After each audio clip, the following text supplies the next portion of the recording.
ഇപ്പോൾ നിങ്ങളുടെ മനസ്സിലൂടെ ഓടിപ്പോകുന്നൊരു ചോദ്യം ഞാൻ വേഗം ഒന്ന് പിടിച്ചു നിർത്തി പറഞ്ഞു തരട്ടെ. അതെ, ഓണം എക്സാം എഴുതണോ?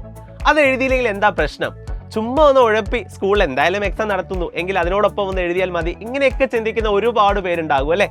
ഓണം എക്സാം എന്ന് പറയുന്നത് നിങ്ങളെ സംബന്ധിച്ച് നിങ്ങൾ SSLC അല്ലെങ്കിൽ 10th കഴിഞ്ഞ് +1 കയറിയതേ ഉള്ളൂ. അപ്പോൾ അത് കയറി കഴിഞ്ഞില്ല, അതിന് മുമ്പേ ഓണം എക്സാം ആകുകയും ചെയ്തു. അങ്ങനെയൊക്കെ നിങ്ങൾ സിലബസ് എന്താണെന്ന് പോലും മനസ്സിലാവാതെ അല്ലെങ്കിൽ എന്താ പഠിപ്പിക്കുന്നതെന്ന് കൂടി നിങ്ങൾക്ക് കൃത്യമായിട്ട് തിരിയാതിരിക്കുന്ന ഒരു സമയം. അപ്പോൾ ഈ സമയത്താണ് ഓണം എക്സാം എന്ന് പറയുന്നത് നിങ്ങളുടെ ഫസ്റ്റ് ടേം എക്സാം കയറി വരുന്നത്.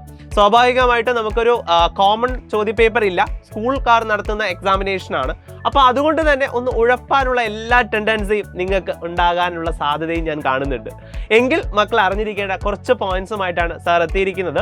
അതായത് നിങ്ങൾ എപ്പോഴും മനസ്സിലാക്കേണ്ട ഒരു കാര്യം എന്ന് പറഞ്ഞു കഴിഞ്ഞാൽ, നിങ്ങൾക്ക് ആദ്യത്തെ ബോർഡ് എക്സാമിന് ഒരു 3 മുതൽ 4 ചാപ്റ്റേഴ്സ് വരെ ചിലപ്പോൾ നിങ്ങളുടെ ഫസ്റ്റ് ടേം എക്സാമിന് ഉണ്ടാകാം. പക്ഷെ ഞാൻ ഒന്നുകൂടി പറയുന്നത്, സ്കൂളിൽ പഠിപ്പിക്കുന്ന ടോപ്പിക് അനുസരിച്ചാണ് ക്വസ്റ്റ്യൻ പേപ്പേഴ്സ് ഉണ്ടാക്കുന്നത്. അതുകൊണ്ട് തന്നെ ഞാൻ ഈ പറയുന്നതിൽ ചാപ്റ്റേഴ്സിന്റെ എണ്ണം വ്യത്യാസം ഉണ്ടാകും, ഓരോ സ്കൂളിലും ഡിഫറെൻ്റ് ആയിരിക്കും. ബട്ട് എനിവേ ഒരു ആവറേജ് നമുക്ക് എടുത്തു കഴിഞ്ഞാൽ 2 മുതൽ 3 4 ചാപ്റ്റേഴ്സ് വരെ നിങ്ങൾക്ക് എന്തായാലും ഈ പറയുന്ന ഫസ്റ്റ് ടേമിന് പഠിപ്പിച്ച് തീർന്നിട്ടുണ്ടാകാം. അപ്പോൾ അത്രയും വെച്ചിട്ടായിരിക്കും നിങ്ങൾക്ക് ഈ ഫസ്റ്റ് എക്സാം നടത്താനായിട്ട് പോകുന്നത്. ഇത് കഴിഞ്ഞാൽ പിന്നെ ഒരു 2 മാസക്കാലം മാത്രമേ നിങ്ങളുടെ ഫ്രണ്ടിലുള്ളൂ. അത് കഴിഞ്ഞാൽ ഉടനെ തന്നെ ക്രിസ്മസ് എക്സാം ആയി. ക്രിസ്മസ് എക്സാം എന്തായാലും നിങ്ങൾക്ക് ഉറപ്പായിട്ടും ഉണ്ടാകും.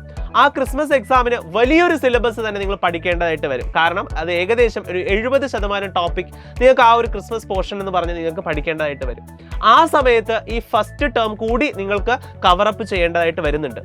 ഇത് കഴിഞ്ഞാലോ പിന്നെ മോഡൽ എക്സാം ആയി, ദെൻ ഫൈനൽ എക്സാം ആയി. അതായത് നമുക്ക് നിമിഷം നേരം കൊണ്ട് ഈ +1 കംപ്ലീറ്റ് ആവുകയാണ്.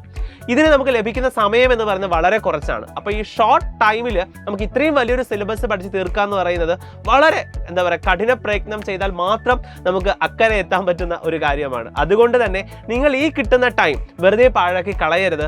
ഫസ്റ്റ് ടേം എക്സാം ആണെങ്കിൽ കൂടി നല്ല പ്രാധാന്യത്തോടു കൂടി എല്ലാ സിലബസും എല്ലാ പോയിന്റ്സും ക്ലിയർ ആയി പഠിച്ച് PYQ ഉൾപ്പെടെ കൃത്യമായിട്ട് നമ്മൾ ബോർഡ് എക്സാമിന് എങ്ങനെയാണോ പഠിക്കുന്നത് അതുപോലെ അത്രയും സീരിയസ് ആയിട്ട് പഠിച്ച് കംപ്ലീറ്റ് ചെയ്ത് വേണം നിങ്ങൾ ഈ പറയുന്ന ഫസ്റ്റ് ടേം എക്സാം നടക്കുന്ന സ്കൂളുകളിൽ ഉണ്ടെങ്കിൽ, നിങ്ങൾക്ക് ആ എക്സാം ഉണ്ടെങ്കിൽ അത് പോയി എഴുതേണ്ടത്. അപ്പോൾ സീരിയസ് ആയിട്ട് തന്നെ എക്സാമിന് അപ്രോച്ച് ചെയ്യുക. കാരണം വരാൻ പോകുന്നത് കുറച്ച് ദിവസങ്ങൾ കഴിയുമ്പോൾ വരാൻ പോകുന്നത് ബോർഡ് എക്സാം ആണ്.